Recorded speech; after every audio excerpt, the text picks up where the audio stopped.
जी, अस्सलाम वालेकुम। उम्मीद है कि आप तमाम दोस्त खैरियत से होंगे। यूके में आने के लिए बहुत सारे दोस्त अहबाब कोशिश कर रहे होते हैं, लेकिन ज़ाहिर-सी बात है कि हर जगह की तमाम इन्फॉर्मेशन जो है वो लेना मुश्किल होता है। जैसा कि आपने थंबनेल पर भी देखा होगा कि यूके में आने के 5 तरीके। ये बेसिकली 5 जो है ये इनके टियर्स हैं। टियर 1, टियर 2, टियर 3, टियर 4 और टियर 5। आज हम इन तमाम के तमाम टियर्स के हवाले से बेसिक इन्फॉर्मेशन लेने की कोशिश करेंगे कि अगर कोई दोस्त यूके में आना चाहता है, तो वो अपना प्लान बनाने से पहले इन तमाम टियर्स के बारे में इंफॉर्मेशन हासिल करे और इन 5 टियर्स में से जिस टियर के अंदर वो क्वालिफाई करता है, सिर्फ उसी में ही कोशिश करें ताकि उसकी सक्सेस के जो चांसेस हैं वो बढ़ जाएं। तो इसके लिए जो है वो लैपटॉप की स्क्रीन पर चलते हैं, वहां पर मैं इन तमाम टीयर्स के बारे में बेसिक इंफॉर्मेशन जो है वो मैं आपके साथ शेयर करता हूं ताकि आप अपनी क्वालिफिकेशन और स्किल्स के मुताबिक फैसला कर सकें। तो आइए लैपटॉप की स्क्रीन पर चलते हैं। जी, तो लैपटॉप की स्क्रीन पर आ चुके हैं। अब हम डिस्कस करते हैं कि यूके में आने के जो 5 तरीके हैं वो कौन-से हैं। तो बेसिकली ये जो 5 तरीके हैं ये इनका एक टियर सिस्टम है जिसमें टियर 1 है, टियर 2 है, टियर 3 है, टियर 4 है एंड टियर 5 है। अब इन तमाम टीयर्स के हवाले से हम बेसिक इन्फॉर्मेशन लेने की कोशिश करेंगे। सबसे पहले हम बात करते हैं टियर 1 की। तो ये जो टियर 1 है इसमें हाई वैल्यूएबल जो माइग्रेंट्स हैं वो अप्लाई कर सकते हैं। अब ये हाई वैल्यूएबल माइग्रेंट कौन से हैं? इसमें नंबर 1 टियर 1 एक्सेप्शनल टैलेंट है। जिस तरह से कि मिसाल के तौर पर आप एक बहुत बड़े आर्टिस्ट हैं या आपने साइंस और टेक्नोलॉजी के अंदर कोई काम कर रखा है, आपने कोई और आप जो हैं वो इंटरनेशनली रिकॉग्नाइज्ड साइंटिस्ट हैं या आर्टिस्ट हैं, देन आप जो है वो एक्सेप्शनल टैलेंट का टियर 1 वीज़ा जो है वो उसमें क्वालिफ़ाई कर सकते हैं। दूसरा जो है वो टियर 1 एंटरप्रेन्योर का है।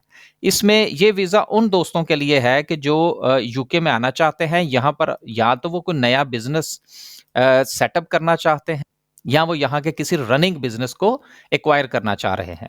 उसके बाद जो तीसरा टियर 1 है, वो है टियर 1 इन्वेस्टर। टियर 1 इन्वेस्टर जो है, ये उन दोस्तों के लिए है कि जिनके पास एक्स्ट्रा फंड्स मौजूद हों और वो बहुत बड़ी सरमायाकारी जो है वो यूके के अंदर करना चाह रहे हों, तो वो टियर 1 इन्वेस्टर के अंदर अप्लाई करेंगे। उसके बाद नेक्स्ट जो है वो है टियर 1 जनरल। टियर 1 जनरल जो है ये इन दिनों क्लोज़ है। यूके में इस टियर 1 जनरल के हवाले से जो एप्लीकेशंस हैं वो आउटसाइड ऑफ द यूके से एक्सेप्ट नहीं की जा रही। लिहाज़ा इसके ऊपर हम ज़्यादा बात भी नहीं करते ताकि कन्फ्यूजन जनरेट ना हो। सबसे लास्ट में जो है वो टियर 1 ग्रेजुएट एंटरप्रेन्योर्स हैं। ये उन ग्रेजुएट्स के लिए है जिन्होंने यूके की यूनिवर्सिटी से ग्रेजुएशन कर रखी हो और उनका ताल्लुक जो है वो किसी भी यूरोपियन कंट्री के साथ ना हो और उनका ताल्लुक आप कह लीजिए पाकिस्तान के साथ हो, इंडिया के साथ हो या किसी दूसरे मुल्क के साथ हो और वो यहाँ पर रहकर अपनी स्किल्स को इस्तेमाल करते हुए यहाँ पर कुछ बिजनेस करना चाह रहे हों, तो देन ये उनके लिए एक अपॉर्चुनिटी है। उसके बाद हम बात करते हैं टियर 2 की। अब टियर 2 में भी आगे 4 एग्ज़ाम हैं। Number 1 tier 2 general, number 2 minister of religion, number 3 sports person और नंबर 4 इंट्रा कंपनी ट्रांसफर। अब ये टियर 2 की आगे जो 4 एग्ज़ाम हैं, इनके हवाले से हम थोड़ी-सी बात कर लेते हैं। Number 1 tier 2 general. अब ये उन लोगों के लिए है जो कि जिनके पास एक ऑफर्ड स्किल्स जॉब हो, कि उनका एम्प्लॉयर जो है वो यूके के अंदर मौजूद हो और वो उसको उनको स्पॉन्सर कर सकता हो, देन वो यूके में आके सर्व कर सकते हैं और 5 साल के बाद वो यूके में सेटल भी हो सकते हैं। देन उसके बाद है मिनिस्टर ऑफ रिलीजन। ये उन लोगों के लिए है जो कि यूके के अंदर जो है ये सिर्फ और सिर्फ मुसलमानों के हवाले से नहीं है बल्कि तमाम मज़ाहिब के लिए है।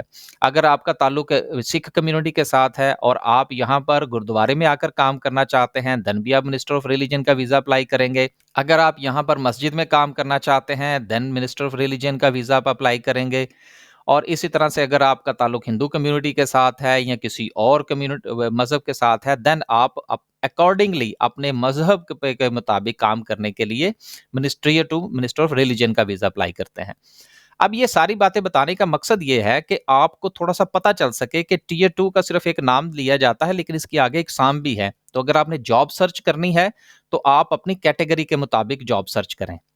नेक्स्ट जो है वो स्पोर्ट्स पर्सन का है, टियर 2 स्पोर्ट्स पर्सन, कि आपके पास अगर इंटरनेशनली रिकॉग्नाइज्ड कोई क्वालिफ़िकेशन है और आप फुटबॉलर हैं, फुटबॉलर कोच हैं, आप क्रिकेट के कोच हैं, आप किसी और स्पोर्ट्स के कोच हैं, देन आप टियर 2 स्पोर्ट्स पर्सन के तौर पर भी यूके में आ सकते हैं।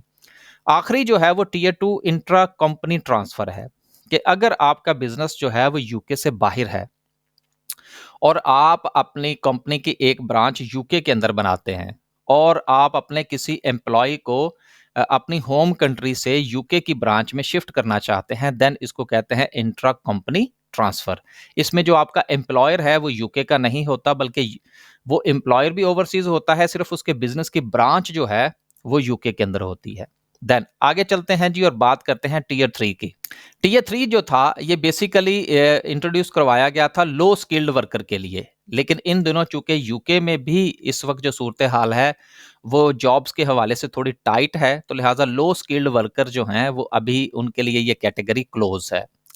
आगे चलते हैं जी और बात करते हैं टियर 4 की। टियर 4 की जो कैटेगरी है ये उन लोगों के लिए है जो यूके की यूनिवर्सिटी या कॉलेजेस में तालीम हासिल करने के लिए आना चाहते हैं, तो लिहाजा जिसको हम लोग स्टूडेंट वीज़ा कहते हैं। तो स्टूडेंट वीज़ा पर जितने भी लोग यूके में आना चाहते हैं कैटेगरी में अप्लाई करेंगे, वो यहाँ की यूनिवर्सिटीज़ में कॉलेजेस में एडमिशन लेंगे, एडमिशन लेने के बाद वो टियर 4 का वीज़ा अप्लाई करेंगे। ऐसे स्टूडेंट्स जो कि अंडर ग्रेजुएट्स में आएंगे वो अपने डिपेंडेंट्स को साथ नहीं ला सकते, जो ग्रेजुएट लेवल की जो कोर्सेज में आएंगे वो अपने डिपेंडेंट्स को साथ ला सकते हैं, तो लिहाजा ये तफसील जो है ये इंशाल्लाह हम आने वाली वीडियोस में डिस्कस करेंगे। उसके बाद लास्ट कैटेगरी जो है वो है टियर 5 की।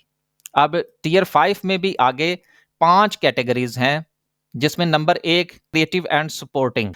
अब देखिए इसमें भी वो लोग आ सकते हैं जो क्रिएटिव हों, जिनका स्पोर्ट्स के साथ ताल्लुक हो, और वो एथलीट्स हों, वो एंटरटेनर हों, जिस तरह से कुछ लोग जो है वो ड्रामे वगैरह बनाते हैं, या वो आर्टिस्ट हैं, वो सिंगर हैं, वो एथलीट्स हैं, तो ये वो तमाम लोग जो कि जिनके पास कुछ क्रिएटिविटी मौजूद हो या उनका ताल्लुक किसी स्पोर्ट्स के साथ हो, देन वो यूके में आ सकते हैं टियर 5 पर। लेकिन ये चीज़ आप जहन में रखिएगा कि ये टियर 5 की जो कैटेगरी है इसमें जितने भी लोग यूके के अंदर आते हैं वो यूके के अंदर सेटल नहीं हो सकते।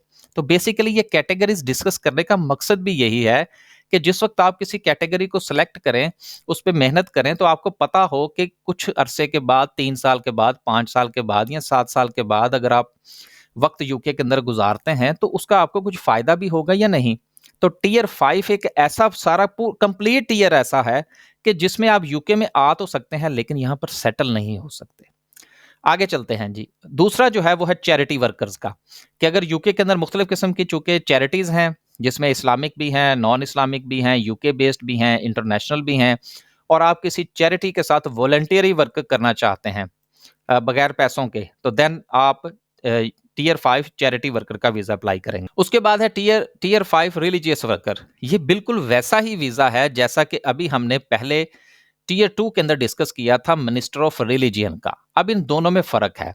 अगर आप टियर 2 मिनिस्टर ऑफ रिलीजियन के तौर पर आते हैं, देन यूके में 5 साल गुजारने के बाद आपकी इंटाइटलमेंट हो जाती है कि आप यूके में परमानेंट रेजिडेंसी के लिए अप्लाई कर सकते हैं। लेकिन अगर आप टियर 5 रिलीजियस वर्कर के तौर पर आते हैं तो ये similar to tier 2 minister of religion है। लेकिन मसला ये है कि अगर आप टियर 2 रिलीजियस वर्कर आएंगे, चाहे आप मस्जिद में काम के लिए आएँ, गिरजे में काम करने के लिए आएँ, आप मंदिर में काम करने के लिए आएँ, आप गुरुद्वारे में काम करने के लिए आएँ, तो ये भी टेम्परेरी वर्क वीज़ा होगा, देन आप वापस जाना पड़ेगा और आप यहाँ पर सेटल नहीं हो सकते।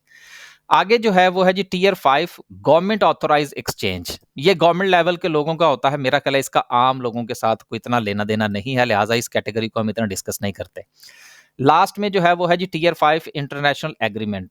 अब ये कैटेगरी जो है ये भी आम लोगों के लिए नहीं है, तो लिहाजा इस पर भी कुछ इतना ज़्यादा काम करने की या इन्फॉर्मेशन लेने की ज़रूरत नहीं है। तो उम्मीद ये करते हैं कि आज की इस वीडियो से जो दोस्त अहबाब यूके में तशरीफ़ लाना चाहते हैं उनको कुछ थोड़ी सी इन्फॉर्मेशन मिली होगी कि उनको किस कैटेगरी में इंटरेस्ट लेना चाहिए, किस कैटेगरी में उनको काम करना चाहिए। अगर वो जॉब ढूंढना चाहते हैं, कोई अपॉर्चुनिटी ढूंढना चाहते हैं यूके के अंदर, तो उनको किस कैटेगरी पर काम करना चाहिए। जी, तो उम्मीद करते हैं कि आज की इस वीडियो में जो हमने यूके में आने के 5 तरीके और इन 5 टियर्स को डिस्कस किया है, इससे आपकी जो फैसला साजी है यूके में आने की, जो आप अपना एक माइंड बना रहे हैं, जो आप प्लान बना रहे हैं, उसमें आपको आसानी होगी। और आप एक अच्छा फैसला कर सकेंगे। अब तक के लिए सिर्फ इतना ही, एक नई वीडियो के साथ हाजिर होंगे। अल्लाह हाफ़िज़।